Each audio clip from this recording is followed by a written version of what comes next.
que empeza acaba e agora pois vaise iniciar a última das sesións desta mañá. E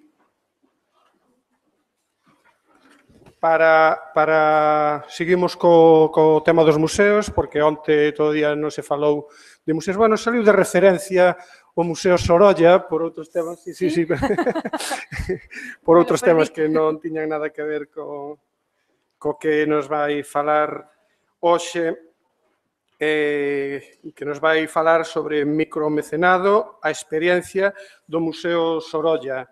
E para elo temos aquí a Covadonga Pitarch.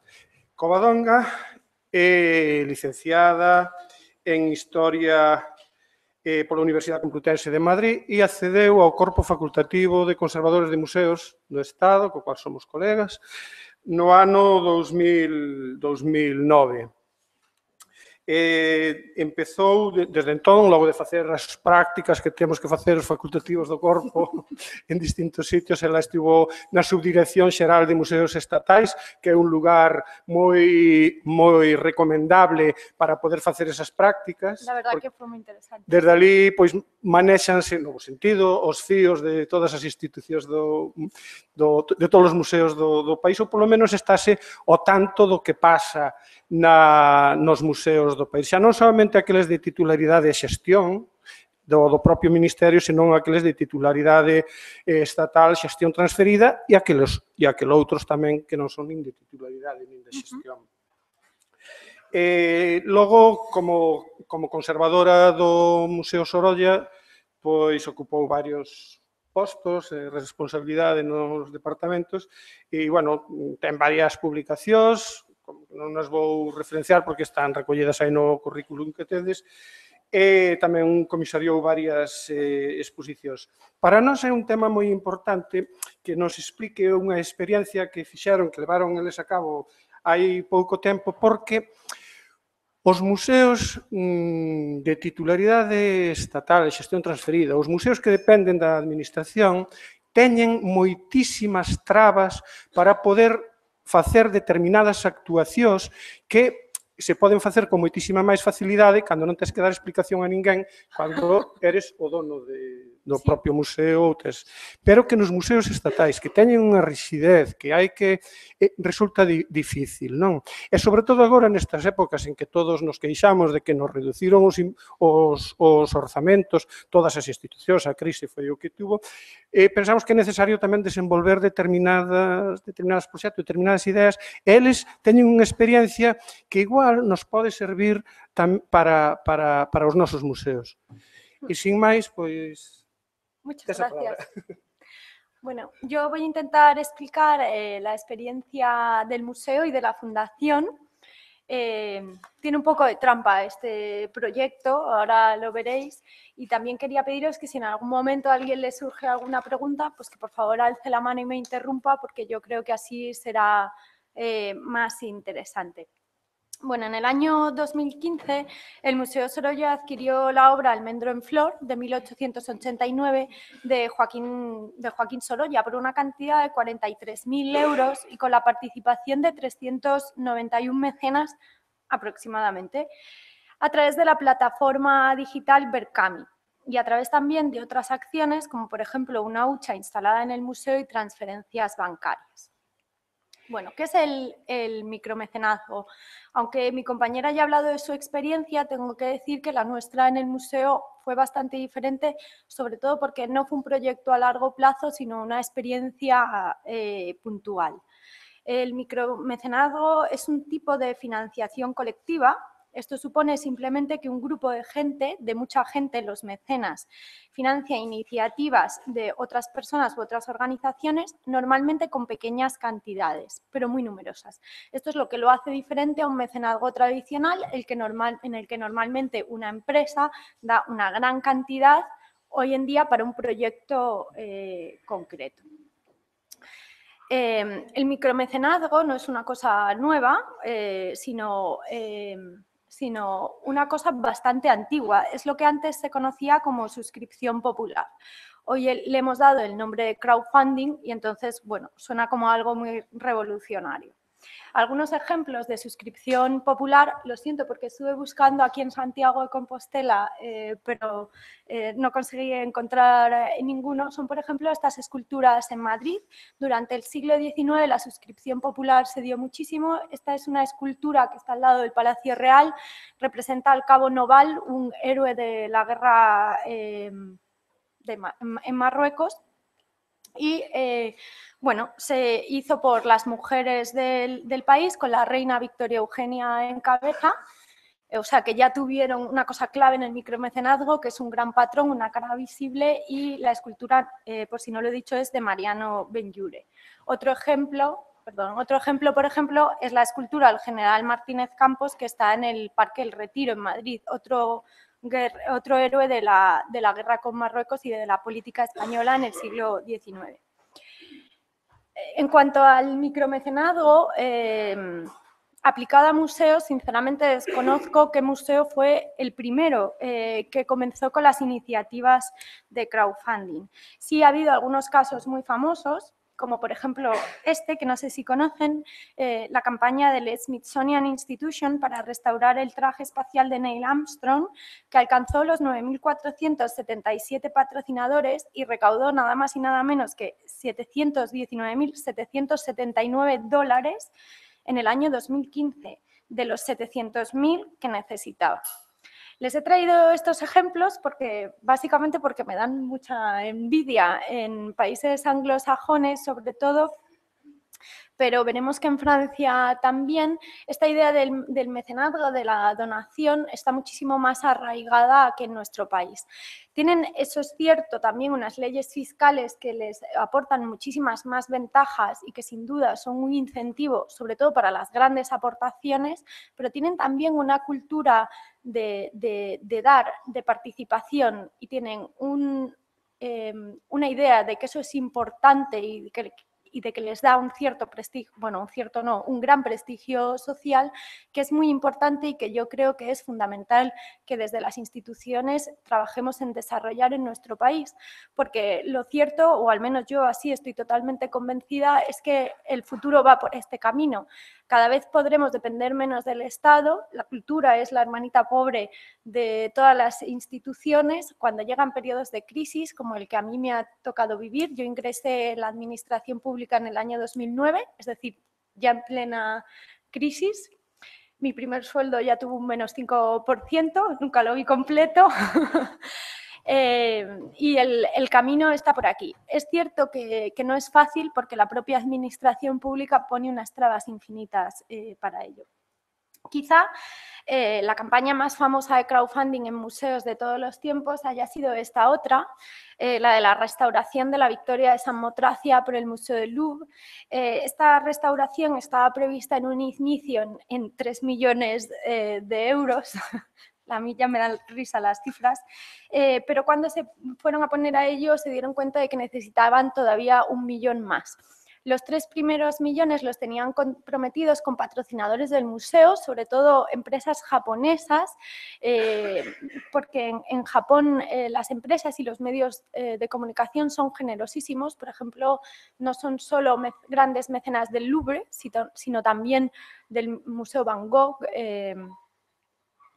Bueno, el caso es que necesitaban 1 millón más que consiguieron a través de una campaña de crowdfunding en un tiempo récord y en el que participaron 6.700 donantes, no solo franceses, sino también extranjeros. Cierto es que esta campaña, la publicidad y los medios recogieron esta campaña a nivel mundial, no solo en Francia.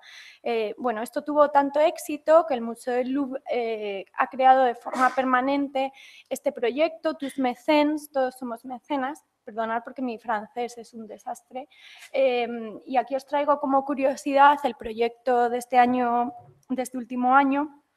Es la 7ª campaña que está dedicada a recoger fondos para restaurar la mastaba de Akenhotep, el famoso escriba sentado. Consiguieron el 135% del dinero que necesitaban, más de medio millón de euros, entre 3.773 mecenas.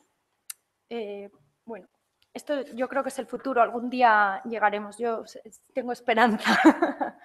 En fin, bueno, es como curiosidad. Aquí entre nosotros, en España, también ha habido proyectos muy exitosos de micromecenazgo.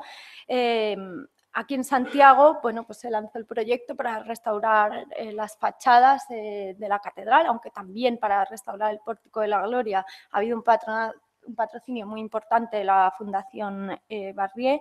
Pero bueno, lo que aquí traigo son casos que se parecían más a lo que nosotros queríamos hacer en el Museo Sorolla.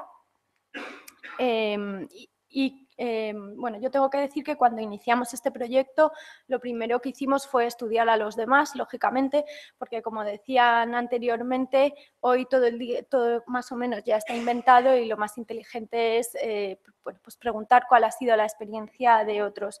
Yo quiero dar las gracias aquí a todos los compañeros de los museos del Museo Nacional de Arte de Cataluña y también del Museo de Vilanova y Geltrú, porque fueron amabilísimos y muy generosos conmigo, aportando todos sus conocimientos y experiencias. Bueno, lo que traigo aquí, este dibujo de Mariano Fortuny, no sé si lo digo bien, hay muchos catalanes por aquí, fue adquirido por los amics del Museo Nacional de Arte de Cataluña. Este dibujo se titula La Plegaria y estaba valorado en 45.000 euros. Fue elaborado en 1872 y documenta uno de los géneros más importantes de este pintor, que es el orientalismo. La campaña se dirigió desde la Fundación de los Amics, no desde el Museo Nacional de Arte de Cataluña, y la obra se donó posteriormente al museo. La campaña la plantearon de una forma diferente a como nosotros haríamos el proyecto. Ellos tenían una base de amigos muy importante, así que lo que hicieron en primer lugar fue enviar una serie de cartas explicando la importancia de este dibujo, el proyecto y el objetivo de comprarlo a toda esa base de mecenas que ya tenían, de amics, una carta firmada por el director. A través del teléfono del propio museo, de urnas habilitadas para ello. Aquí una de las urnas, hicieron otra muy bonita en la que se, reproducía también la obra, pero no encontré la imagen. El caso es que consiguieron adquirirlo con la contribución de 241 mecenas, de los cuales el 60% fueron amics del Museo Nacional de Arte de Cataluña. Otro proyecto que estudié y que fue muy interesante fue la recuperación de la locomotora del Centenari del Museo de Vilanova y Geltrú. Este fue un proyecto colaborativo que tenía como finalidad restaurar esta locomotora, que no es la original, es decir, no es la primera locomotora que recorrió la vía férrea entre Barcelona y Mataró, sino la reproducción que se hizo con motivo de su centenario. Bueno, encontraron problemas en la caldera, necesitó restaurarse en dos fases. La primera de las fases, que costó unos 41.000 euros de restauración, se financió a través de un convenio entre la Fundación, otra vez una fundación de ferrocarriles española, con Renfe. La segunda fase de reparación de la caldera fue la que se hizo a través de este proyecto colaborativo, con la aportación de 402 mecenas a través de la plataforma Vercam. Bueno, y más o menos en esta situación, en este ambiente de crowdfunding internacional y nacional, pues en el Museo Sorolla y en la Fundación Museo Sorolla, que ahora lo explicaré, nos encontramos con la sugerencia de nuestro presidente, que también era director general de Bellas Artes, Bienes Culturales y de Archivos y Bibliotecas, Miguel Ángel Recio, de que el museo participara en un proyecto de crowdfunding.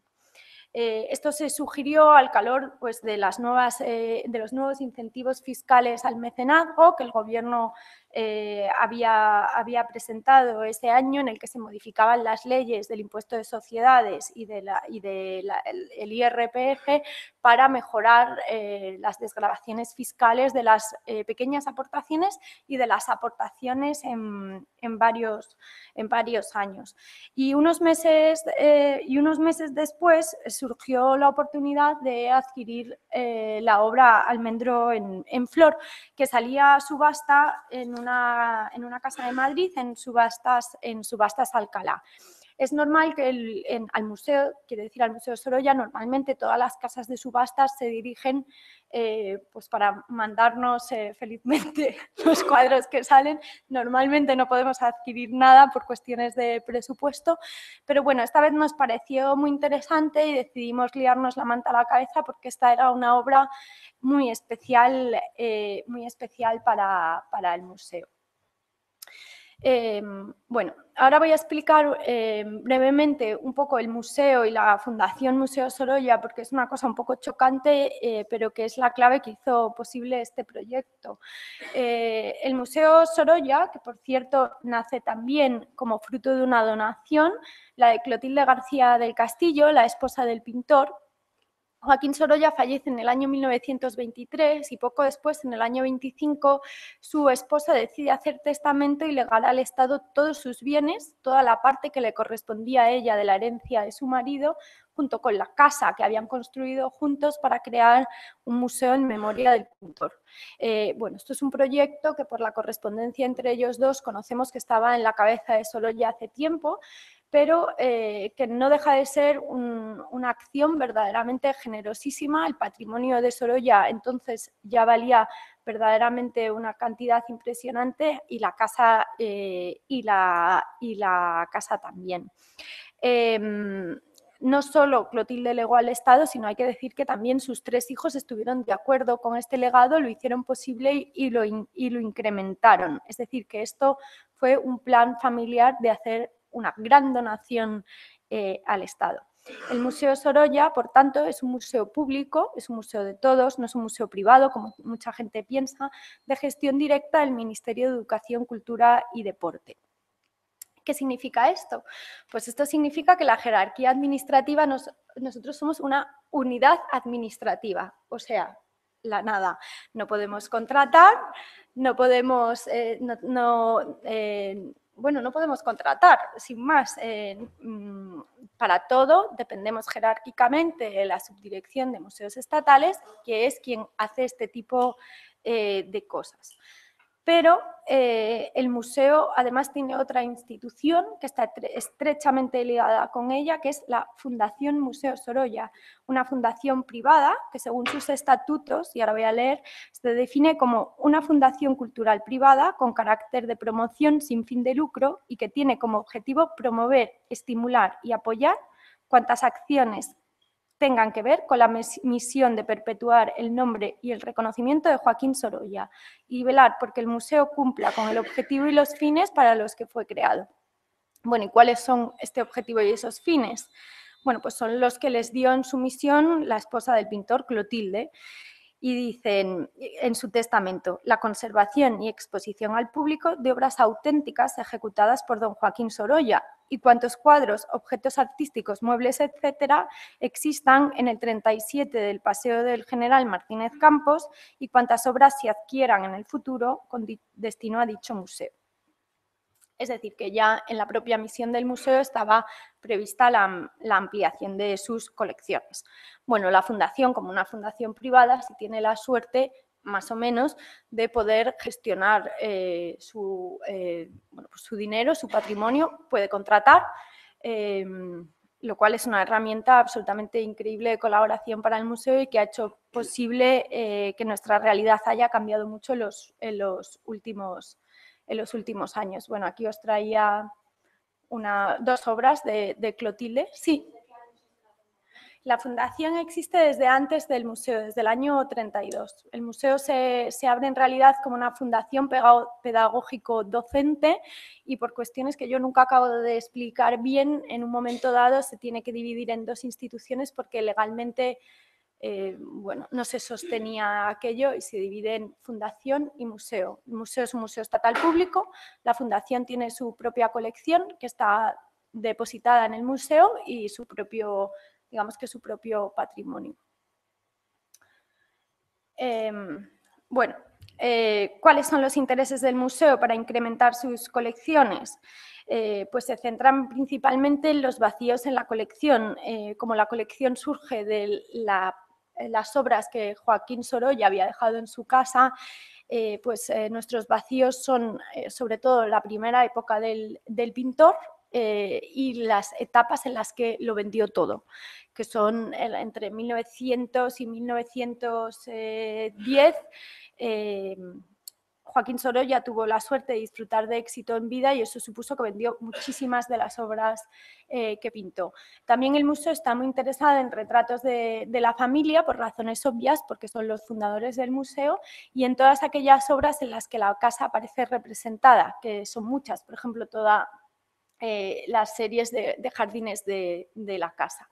El Estado ha adquirido a lo largo de los años algunas obras para el museo con más o menos complicaciones, sobre todo por los valores que alcanza Sorolla en subastas, que normalmente en cuanto tiene algo de mar, un buey o un poquito de tela, alcanza los 2 millones de euros.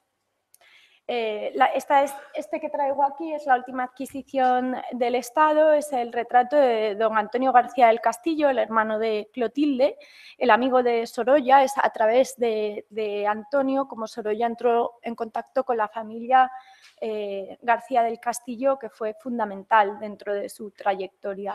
Este retrato, que es un retrato de primera época, al natural es precioso.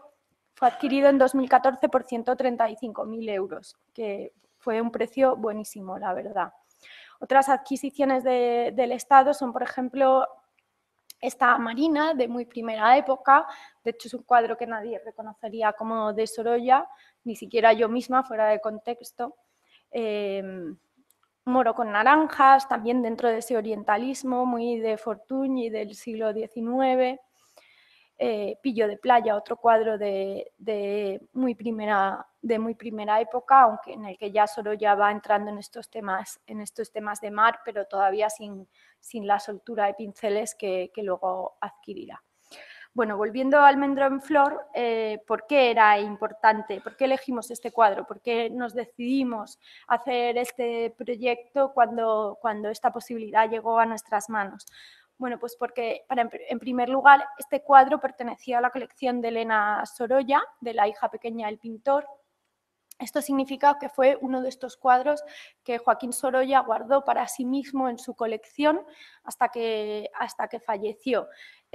Hay que decir que aunque Clotilde dio una cantidad, tenemos más de 1000 piezas de pintura en el museo, también los hijos tuvieron sus herencias y se repartieron sus colecciones, que luego han manejado ellos y sus descendientes libremente.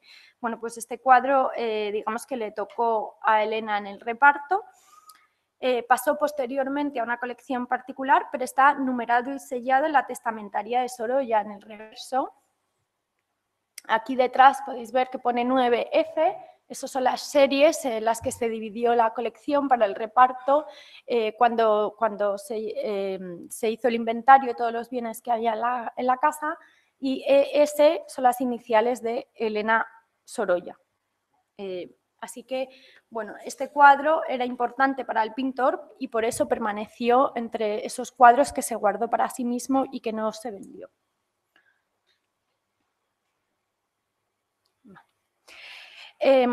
Sorolla pintó Almendro en Flor en la etapa de la temporada que él pasó en Asís entre 1887 y 1889. En el año 87, en el año 86, Sorolla ganó una pensión, una beca para irse a estudiar a Roma, a Italia, y allí empieza a trabajar con diversas crisis.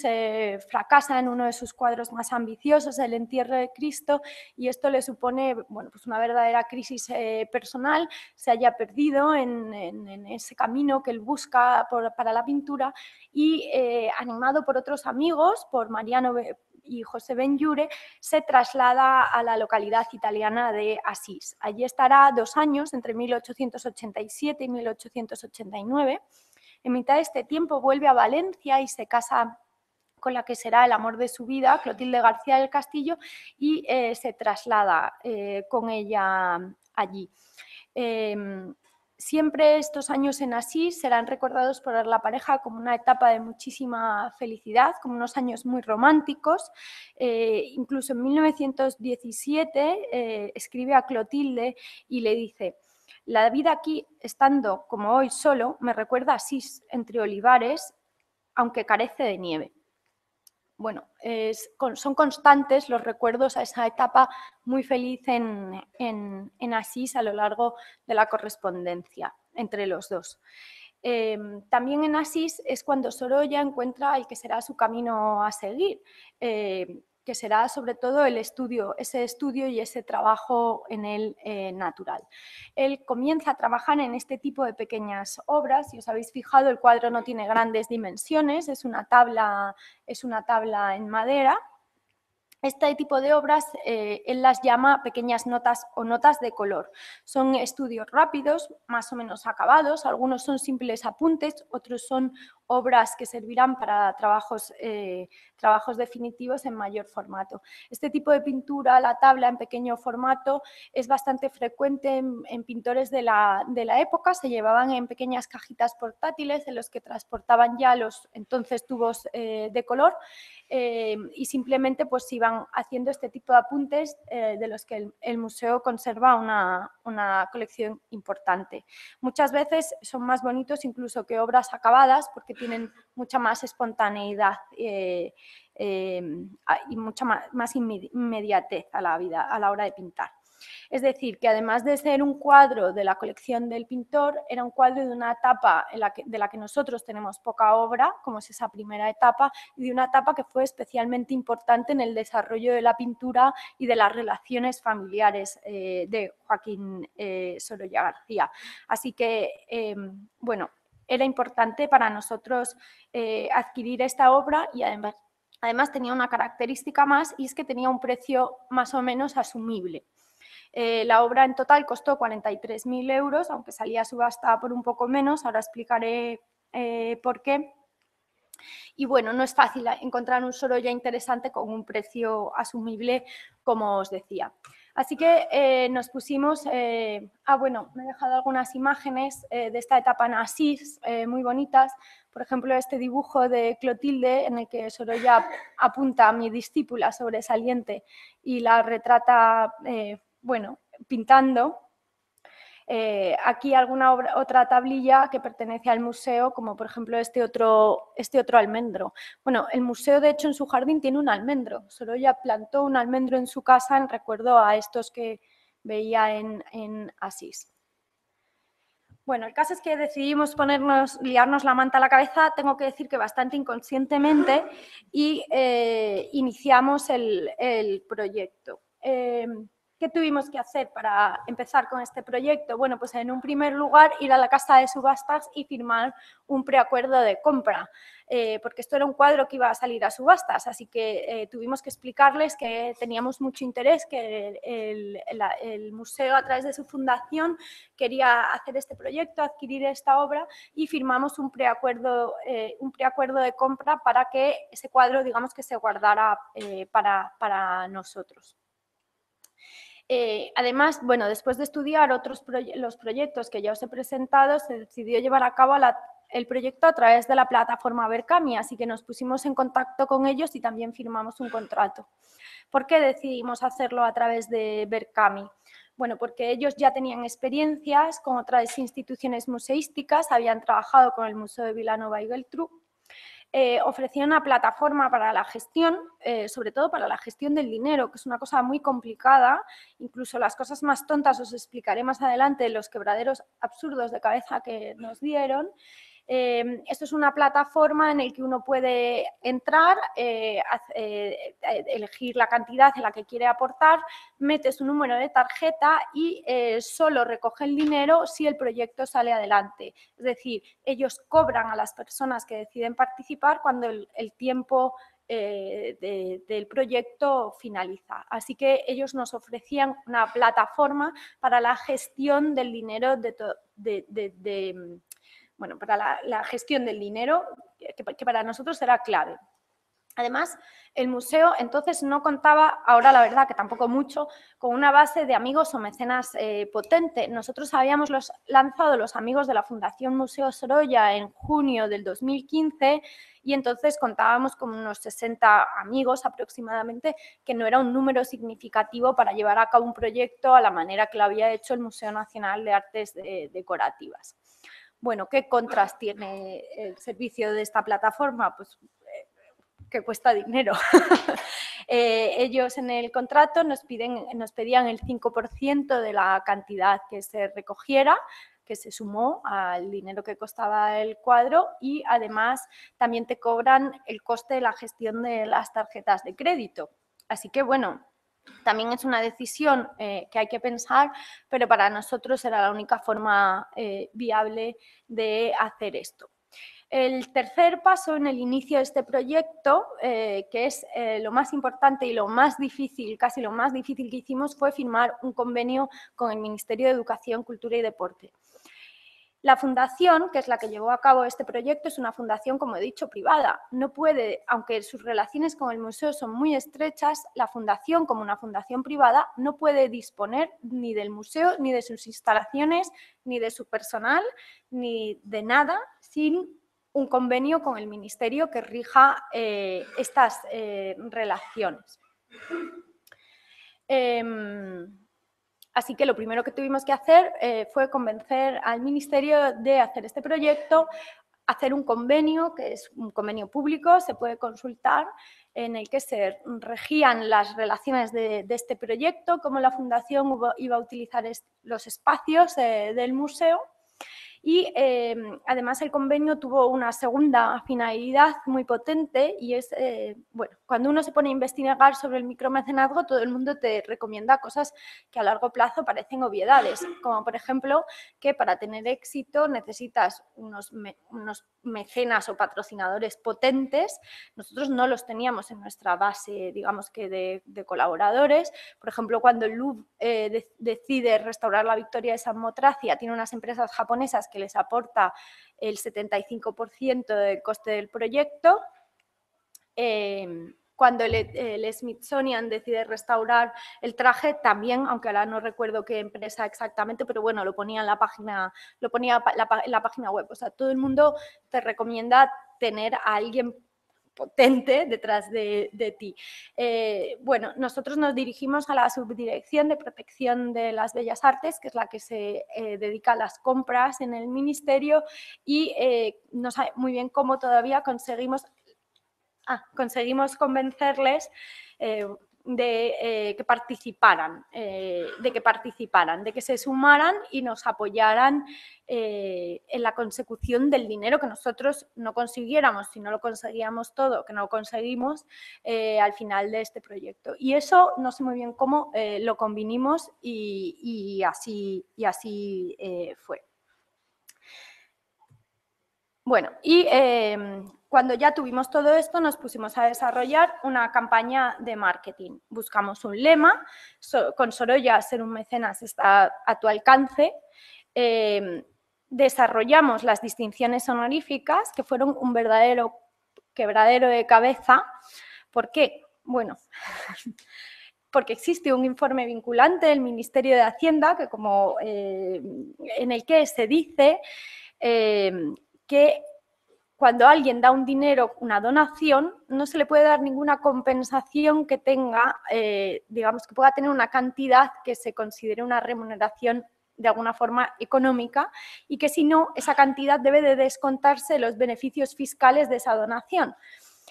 Esto, que es bastante alucinante y que nadie daría crédito en otro país que no sea el nuestro, o que tenga una ley de mecenazgo de verdad, no como nosotros, pues rigió todas nuestras recompensas. El otro problema es que el Museo Sorolla no tiene personal. Yo soy la mitad de su personal. Entonces, básicamente, yo hice sola toda la campaña y las recompensas tenían que ser una cosa manejable por mí, que por cierto no lo fue. Entonces, bueno, estos fueron los reconocimientos honoríficos que tuvimos. Tu nombre y el de quien tú elijas puede estar en la sección de la web con mecenas, puede ser un Sorolla. Además, vinculamos todos los nombres de las donaciones a la ficha catalográfica de la obra, que tiene más de 300 y pico compradores. Recibirás una reproducción digital de la obra en alta calidad. Esto es porque si haces la litografía, entonces eso se considera una cosa que tiene un precio que había que desgravar. Esto nos dio unos problemas que no os podéis imaginar, porque nadie entendió lo de la reproducción digital. A día de hoy, quiero decir, la semana pasada todavía una señora me llamó chillándome por teléfono porque no había recibido la litografía 2 años después y en fin, bueno, podrás disfrutar de la obra Almendro en Flor en el entorno del museo el día que tú elijas y las desgravaciones fiscales correspondientes. Bueno, nosotros creamos una serie de reconocimientos básicos, según se aportaba más cantidad, pues se daban mayores beneficios, que ninguno era la gran cosa porque todo tenía un precio según Hacienda. Esto fue de verdad muy complicado. El caso es que lanzamos la campaña el 9 de octubre del 2015. Este es el aspecto que tenía entonces, bueno, que tiene ahora más bien la web de Berkami. Programamos también una serie de ruedas de prensa, aquí el entonces director general con nuestra directora Consuelo Luca de Tena y Blanca Ponsorolla. En la rueda de prensa que hicimos, el Ministerio nos apoyó también muchísimo en esto y no solo hicimos una, sino que hicimos hasta 3 acciones de prensa a lo largo de la campaña para seguir animando a que se hablara de esto. Tuvo muchísima repercusión en los medios, salimos en muchos programas, en el telediario, en programas de tecnología. La verdad que esto fue una de las cosas más positivas del proyecto. Colocamos el cuadrito en la sala 1 del museo. Aquí está Juanma, mi becario para este proyecto. Solo tuve a Juanma un rato. Bueno, nuestros voluntarios, aquí está Pepe, que es maravilloso, nuestros voluntarios de la tercera edad todos los días a las 12 explicaban el proyecto. También se sumó a esta explicación Óscar, un auxiliar cultural de la Asociación Algadini, que es una persona con síndrome de Down que colabora con el museo. Bueno, hicimos también un pequeño folleto que se daba a todas las personas que entraban por taquilla, en el que se explicaba, esto es la parte de detrás, en la que se explicaba el proyecto y lo que queríamos conseguir. Instalamos una hucha a la salida del museo porque la directora, yo creo que con muy buen criterio, consideraba que después de todo este montaje había que captar en esa inmediatez la buena voluntad de la gente y no esperar a que se metiera en internet bueno, pues hacer todo el trámite, porque es verdad que yo creo muchísimo en las nuevas tecnologías y en las cosas online, pero también es verdad que dejan afuera a un sector de la población que es muy importante para los museos. No hace mucho todavía decía el director del Museo del Prado que uno de los problemas más importantes que tienen ahora es el envejecimiento de su público. Bueno, ¿cuánto recaudó esta hucha? Recaudó 1.810 euros en 40 días, que yo creo que es una cantidad muy importante, y nos dio unos problemas infinitos. ¿Por qué? Bueno, nosotros primero nunca habíamos manejado dinero así en efectivo que no fuera por la caja en el museo. Llamamos al Museo del Prado y nos enviaron, ellos tienen una hucha, yo era muy pesada con la hucha, además siempre quise instalarla en el museo, he decidido que no vamos a tener nunca una hucha en el museo si por mí depende. Y bueno, nos mandaron sus protocolos de cómo abrían la hucha, cómo hacían las actas, cómo iban al banco. Nosotros intentamos hacerlo todo igual y claro, nos encontrábamos los lunes tirados en el suelo contando monedas de 3 nacionalidades diferentes, 75 monedas de 2 céntimos, íbamos al banco, hacer la cola del banco, traigo 500 euros, 80 monedas de 2 céntimos, $1 americano. Bueno, esto fue una pesadilla. Levantamos actas, yo no sé cómo perdimos las actas que habíamos levantado. Bueno, nunca pondré una hucha en el museo si de mí depende. Pero bueno, es una cantidad importante y yo creo que había que hacerlo. También hicimos una estrategia, que esto fue muy bueno, con redes sociales. En ese momento solo teníamos Twitter, sí, solo teníamos Twitter y Facebook. En Twitter lo que hicimos fue una estrategia de pedirle a todo el mundo que nos apoyaba. Hicimos listados de museos en España, sobre todo en Madrid y en Valencia, por razones obvias, porque Joaquín Sorolla es valenciano, y llamamos una a una varias veces a todas estas instituciones para hablar con los responsables de comunicación y que nos ayudaran a través de sus redes sociales a promocionar este proyecto, porque claro, tampoco tú puedes estar como una pesadilla 15 veces al día poniendo en Twitter que te den dinero para comprar el almendro en flor. Entonces, bueno, pues aquí os traigo del 11 de noviembre en el Museo Arqueológico Nacional pues una de las publicaciones que se hicieron. La verdad que esto fue un ejercicio muy bueno, primero porque a mí me ayudó a conocer a muchos de los colegas que se dedican a lo mismo y segundo porque casi todo el mundo nos ayudó. En Facebook tuvimos una estrategia diferente y lo que hicimos fue un concurso que también funcionó bastante bien. Bueno, la campaña se cerró el 18 de noviembre y estos fueron los datos globales. Participaron 391 mecenas con una recaudación total en la web de Berkami de 23.770 euros, una recaudación por donaciones anónimas o no en la urna del museo de 1.810. También tuvimos recaudación por transferencias directas porque la gente nos llamaba diciendo que no querían participar a través de Berkami, que preferían hacer una transferencia y entonces, pues claro, les dijimos que sí, obviamente. La mayor aportación fue la de 20 euros con 149 personas, la menor aportación fue de 1.000 euros con 4 personas, que a mí ya me impresiona bastante, y la aportación de la Dirección de Protección del Patrimonio fue de 16.695 euros. Bueno, una vez que se cierra la campaña, comienza el trabajo de verdad, que es el de gestionar las recompensas, que como digo, aún hoy, 2 años después, es decir, esta semana, continúa. Berkami también te permite, te ayuda a gestionar estas recompensas. Tú le envías, como ellos tienen generan una base de datos con todos tus mecenas, les envían una serie, les envían una vez al día un cuestionario que tú haces que tienen que rellenar con todos los datos fiscales de nombre, apellidos, dirección, DNI y bla, bla, bla, para que tú les hagas la donación, les hagas el recibo, les hagas todo. Pero claro que no todo el mundo tiene por qué rellenar. De hecho, a día de hoy todavía más del 10% de la gente que participó en el proyecto no ha rellenado el cuestionario. ¿Qué pasa? Que nos llaman al museo diciendo que no han recibido nada. Y claro, tú lo que te das cuenta es que no han rellenado el cuestionario. Entonces, si yo los datos que tengo sobre ti, y esto es un caso real de esta señora de hace 2 días, es usuario Sorolla 777, el correo electrónico de tu nieta acabado en @hotmail, pues yo no puedo decirle a Hacienda que has donado hace 2 años 50 euros, porque no, o sea, Hacienda empieza a reírse hoy y acaba mañana. Entonces, bueno, realmente esto hay que pensárselo porque es de verdad mucho más trabajo del que parece. Yo creo que nosotros no teníamos en mente que fuera a darnos tanto trabajo a tan largo plazo. Los beneficios del proyecto, sin embargo, fueron muchísimos. La adquisición de una obra muy importante para el Museo Sorolla, tuvimos una gran repercusión en prensa, una gran repercusión también en las redes sociales. De hecho, en ese periodo las redes sociales del museo crecieron mucho, se establecieron nuevas sinergias con los amantes de Sorolla, y yo creo que esto es lo más importante de todo.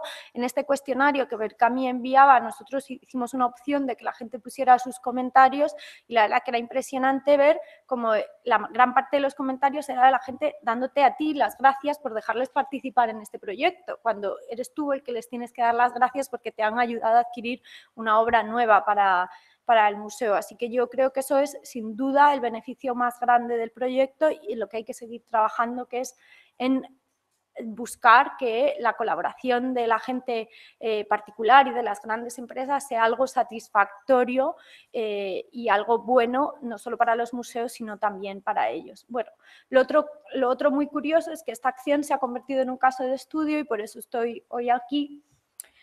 Los contras del proyecto, pues es una cantidad enorme de trabajo que continúa a día de hoy. Es una cosa que yo recomiendo a todo el mundo que mida con cabeza cuando se ponga a ello, y que las recompensas no siempre fueron bien entendidas por nuestros mecenas, y eso es otro quebradero de cabeza, porque cuando uno dice que va a dar una reproducción digital y lo que la gente entiende es que va a tener una reproducción de la obra, pues es complicado, la verdad.